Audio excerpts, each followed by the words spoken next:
Welcome to the Reiki Witch Podcast. I'm Becca, your host, a Reiki master and practicing witch with a passion for blending the mystical and the practical.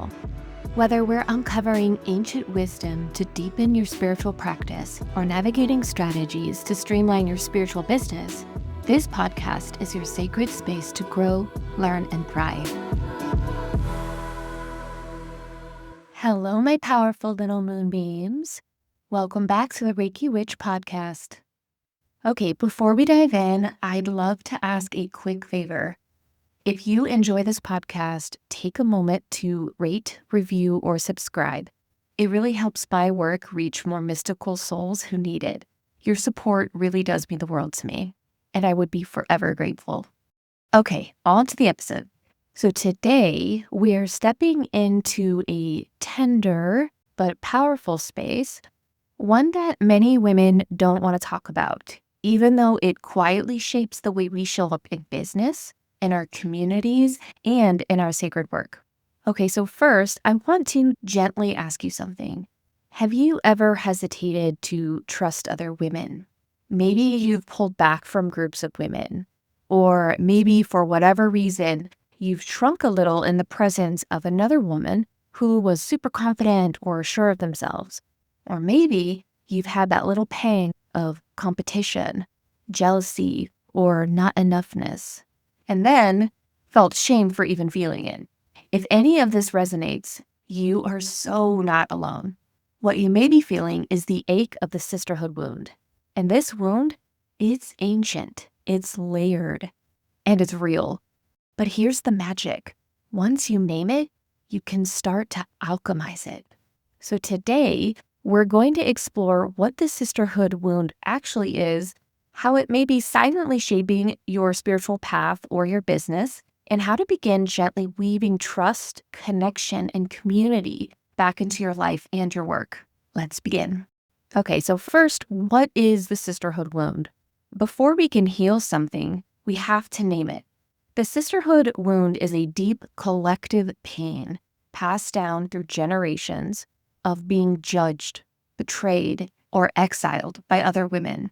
It's the echo of lifetimes where speaking your truth or standing in your power was dangerous. It's the memory of being outcast for your gifts or turned against by those who should have stood beside you. Sometimes it shows up through your lineage, maternal relationships, female friendships that turned sharp, or early moments of exclusion. And sometimes it's ancestral, wounds from the burning times, shadows from covens gone wrong, priestess temples dismantled by ego and power struggles. We carry it in our bodies and in our energy fields, and without even realizing it, we build walls around our hearts, even when what we crave most is sacred connection. Now, how might this be holding you back? Let's bring this a little closer to your everyday life, especially if you're running a spiritual business. If you are a spiritual entrepreneur, an energy worker, witch, or a life coach or a guide of some kind, the sisterhood wound might be showing up like this. 1, you second guess yourself in group settings with other women. 2, you avoid collaborations or group programs, even though part of you longs to join. Or 3, you shrink your magic just enough to avoid judgment. Or 4, you're afraid to show up fully because you fear being gossiped about, misunderstood, or disliked. Or 5, maybe you overgive in your offers because you're terrified of being called selfish. And sometimes it's even more subtle than that. Maybe you've been in a group of women where everyone seemed supportive at first, but once you started actually gaining momentum in your life or business, the energy shifted. Suddenly, those same women who cheered you on begin making little jabs at your ideas or belittling your vision. You can feel them chipping away at your confidence, not always outright, but in those sideways comments that sting more because they come from people you once trusted.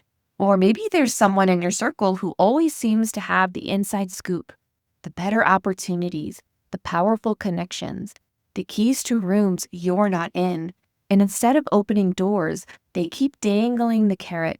offering just enough to keep you close, but never enough to actually help you grow. Or maybe, now warning, this one's tender. Maybe you shared something deeply personal, a story of being hurt, dismissed, or even abused. And instead of being held, you were labeled the problem, the crazy one, the too much one, because it was easier for them to push you out than to face the truth. Do any of these sound familiar? It's sneaky, but the sisterhood wound can quietly limit how visible we let ourselves be, how much joy we allow ourselves to feel, how deeply we let others witness our rising. So just take a breath with me here. You are not broken. You are not unworthy of sacred sisterhood. You're just carrying an old story, and that story is ready to be rewritten. Because the sisterhood wound is not just personal, it's ancestral, it's collective. These patterns have been passed down through generations of women who had to betray one another to survive, who were taught that visibility equals danger, that loyalty means silence, that love must be earned through performance. So when these things happen to us now in circles, at work, or in families, they don't just hurt because of the moment. They hurt because they echo something ancient. And here's the truth. You are not crazy for feeling these things. You are not too sensitive. You are not imagining the shift in the room when you start to shine. And most of all, you are not alone. You're witnessing the places where feminine connection have been broken, and you're being invited to become part of the healing. And here's the truth that takes courage to say. Sometimes we're not just the ones who've been hurt. It's also quite possible we are the ones that have done the hurting. I know I've been this person. I wasn't always aware of my wounds, and I have definitely been this person before. So I want to gently ask, have you ever been the woman who dimmed another's light with a side comment? Have you ever felt that twinge of jealousy and made a quiet move to undercut her success? Have you ever been the gatekeeper trying to hold onto the power, maybe without even realizing it? Now, I just want to be clear, this is not about shame. I'm not trying to shame you or any woman for that matter. This isn't about that. This is about witnessing our patterns so we can choose differently. We have all internalized these systems. We've all had moments of insecurity or fear that made us act in ways we are not proud of. But when you catch yourself doing it and still choose not to project it, that is powerful. That's healing the sisterhood wound at the root. It starts with awareness, with pausing before you speak, with celebrating another woman even when you are unsure of your own path, with giving what you wish someone would give you. That's how we shift this together.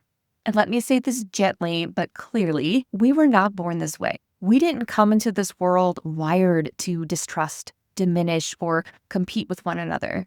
These patterns were taught, conditioned, and yes, designed. The sisterhood wound is a symptom of a much older system, a system that told women their value was in their desirability, that told us there wasn't enough to go around, that punished us for gathering in circle, for sharing power, for remembering our magic. That system is called patriarchy. And the more we become aware of it, not to blame, but to witness, the more we begin to unhook from it, the more we start to see each other not as threats, but as mirrors and allies, we can all help lift each other up. And this is where we begin to turn toward healing, gently, intentionally, and with support. Here are some goddesses you can work with to heal any sisterhood wounds you've been carrying. First, we have Inanna. Inanna is one of the oldest known goddesses, Sumerian queen of heaven and earth, ruling our love, war, fertility, and power. But what makes her so aligned for this work is her descent into the underworld. In the myth, Inanna voluntarily journeys into the realm of her sister, Ereshkigal. I don't know if I pronounced that right, sorry if I butchered it, but Ereshkigal is the goddess of death. To reach her, Inanna must pass through 7 gates, and at each one, she is stripped of a layer of her identity, her crown, her jewels, her robes, her power. By the time she stands before her sister Ereshkigal, She is naked and vulnerable, face to face with her own shadow, reflected in her sister. And Ereshkigal doesn't greet her warmly. In fact, she kills her. But Inanna doesn't stay dead. Through divine support and allies who remember her, she returns and rises changed, more whole, more sovereign, more real. This myth is a mirror for the sisterhood wound, the fear of being judged, the tension between sisters, the pain of betrayal and the power of return. Inanna teaches us that true feminine power comes from being willing to descend, to face the pain between women, and to strip away what's performative and to rise rooted in truth. Now moving on, second, we have Brigid. Brigid is the Celtic goddess of sacred fire, healing wells, and poetic truth. She was so beloved that she became Saint Brigid in Christian tradition, but her roots go much deeper. She is the woman who tends the hearth, who weaves the torn threads back together, not by force, but with presence. There's a story that when two warring tribes were on the brink of destruction, Brigid stood between them, holding her fire, refusing to take sides. Instead, she called both leaders to drink from the same sacred well, a well of peace, of remembrance. And as they did, they remembered their shared origin, their connection, and war ended. This is the energy we need when the sisterhood wound makes us distrust each other. Brigid reminds us that we don't have to fix or perform. We just have to keep tending the fire, to stay warm-hearted, to hold both the pain and the potential in the same hand, to keep showing up. Okay, now moving on to the goddess Hecate. Hecate is the Greek goddess of witchcraft and crossroads. She is the torchbearer in the darkness, the one who stands between worlds. When the world doesn't make sense, when your path feels uncertain, when you are confronting the shadow of other women or the pain of past betrayals, Hecate is there. In one myth, when Persephone was abducted into the underworld and no one could find her, Hecate was the only one who heard her cries. She lit her torches and descended with Demeter to find her. She didn't just look away or say, "That's not my problem." She stood between grief and truth, between the maiden and the mother, between loss and return. Hecate teaches us that shadow is not the enemy, that our wounds around women, around trust and betrayal, are gateways, and that we don't need to rush to the light. We can light our torches, look at what's been hidden, and walk forward, powerfully and intentionally. And moving on to the final goddess, we have Quan Yin. Quan Yin, from East Asian Buddhist traditions, is a bodhisattva of mercy and unconditional compassion. She is sometimes called she who hears the cries of the world. And there's a beautiful legend where Quan Yin reaches enlightenment, and instead of leaving the cycle of suffering, she chooses to stay, to help others heal. She hears every cry of heartbreak, abandonment, and betrayal, and instead of flinching, she offers love. When the sisterhood wound shows up as withdrawal or walls, when the pain feels too old or too raw to speak out loud, Quan Yin says, "I see you, I'll sit with you, and I'm not going anywhere." She teaches us to meet our pain with compassion instead of self-judgment, to forgive ourselves for the roles that we've played on both sides, and to trust that healing doesn't always come from action. It often begins with presence. These goddesses are energies and portals and support systems that you can lean into whenever you need it most. Now, as I close this sacred space, remember, you don't have to heal this overnight, but every time you soften instead of shut down, every time you choose trust over fear, you are reweaving the threads. And if this episode stirred something in you, if you are realizing that part of why you've been hiding or second-guessing yourself is because you're not fully clear on what you're offering or how to speak about it, then I've created something for you. It's called the Aligned Offer Ritual and Checklist. It's a free downloadable ritual and clarity guide to help you tune into your next soul-aligned offer or ground and clarify an existing one. It blends intuitive business strategy with sacred ritual so you can stop spinning and start creating an offer that actually feels like you. You can grab it at the link in the show notes or just head over to BELLARUNA.com. It's right there on the homepage. Let's start making offers from a place of power, not pressure. And just know, every time you choose to trust again, even in small ways, you're doing sacred work. And I'm so proud of you for showing up. Stay magical, my friends. Until next time.